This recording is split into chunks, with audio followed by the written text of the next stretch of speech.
क्या अमेरिका की विदेश नीति में बड़ा बदलाव आ रहा है? क्या भारत की रणनीति अहमियत अब पहले जैसी नहीं रही? इन सवालों की चर्चा इसलिए तेज हो गई क्योंकि अमेरिका ने अपने सैन्य ढांचे में एक बड़ा महत्वपूर्ण बदलाव किया है। अमेरिका ने अपने इंडो पैसिफिक कमांड का नाम बदलकर पैसिफिक कमांड कर दिया है। यह वही कमांड है जो एशिया प्रशांत क्षेत्र में अमेरिकी सैन्य गतिविधियों की निगरानी करती है। दरअसल साल 2018 में अमेरिकी राष्ट्रपति डोनाल्ड ट्रंप ने पहले कार्यालय के दौरान पैसिफिक कमांड का नाम बदलकर इंडो पैसिफिक कमांड किया था। उस समय इसका मकसद भारत को अमेरिका की एशिया रणनीति का अहम हिस्सा दिखाना था।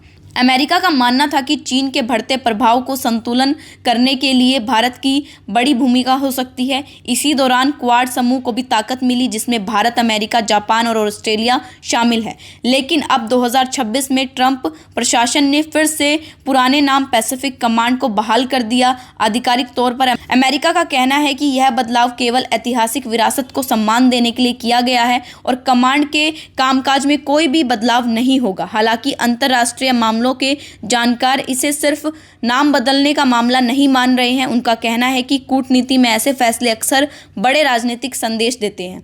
पिछले 1.5 साल में अमेरिका और चीन के रिश्ते में काफ़ी कुछ बदलाव आए हैं। व्यापारिक तनाव और टैरिफ युद्ध के बावजूद भी दोनों देशों के बीच बातचीत काफ़ी ज़्यादा बढ़ी है। ट्रंप और चीनी राष्ट्रपति शी जिनपिंग की मुलाकात के बाद कुछ आर्थिक समझौते भी हुए हैं। ऐसे में विशेषज्ञों का मानना है कि अमेरिका अब चीन के साथ टकराव के बजाय व्यवहारिक संबंधों पर ध्यान दे रहा है। हालांकि इसका मतलब यह नहीं है कि अमेरिका भारत से दूरी बना रहा है। भारत आज भी अमेरिका का महत्वपूर्ण रणनीतिक साझेदार है, लेकिन यह ज़रूर माना जा रहा है कि ट्रंप अमेरिका फर्स्ट नीति के तहत अमेरिका अब अपने सहयोगियों की सुरक्षा की जिम्मेदारी पहले की तरह नहीं उठाने के मूड में दिख रहा है। यही वजह है कि एशिया और यूरोप के कई देशों में अमेरिका की विश्वसनीयता को लेकर सवाल उठ रहे हैं।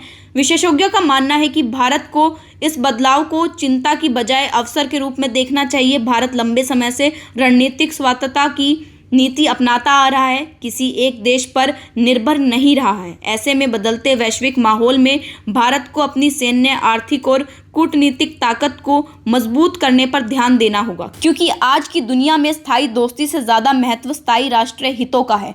इस मामले को आप कैसे देखते हैं? अपनी राय कमेंट सेक्शन में ज़रूर दें और तब तक के लिए देखते रहे नवचेतना टाइम्स। धन्यवाद।